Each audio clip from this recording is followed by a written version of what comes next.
દિલ્હીમાં બનેલી તાજેતરની દુર્ઘટનાને પગલે ભુજ વિસ્તાર વિકાસ સત્તામંડળ દ્વારા ભુજ શહેરમાં કડક સુરક્ષા અભિયાન હાથ ધરવામાં આવ્યું છે.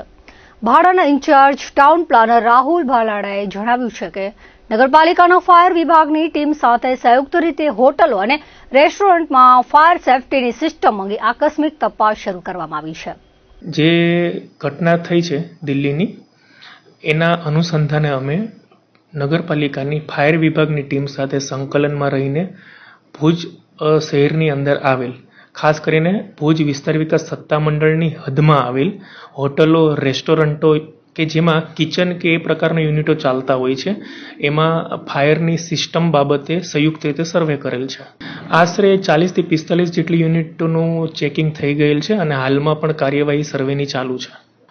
જે જગ્યાએ ફાયર એનઓસી લીધેલ નથી કે ફાયર ઇક્વિપમેન્ટ કે ફાયર સેફટીની સુવિધા નથી, એ લોકોને મૌખિક સૂચનાઓ આપેલી છે અને વધુમાં આ બાબતે કોઈ પણ કાર્યવાહીની સત્તા રિજનલ ફાયર ઓફિસર રાજકોટને સુપ્રત કરેલ હોય, અમે તેઓને પત્ર લખીને આ બાબતે નિયમાનુસારની કાર્યવાહી હાથ ધરવા માટે જાણ પર કરેલ છે. પ્રાયોરિટી વાઇઝ આ હોટલોનો સર્વે પત્યા પછી જે એસેમ્બલી યુઝ હશે, જેમ કે સ્કૂલ છે કે કોઈ સિનેમા છે કે શોપિંગ મોલ છે, એ બધાનો સર્વે હાથ ધરવામાં આવશે.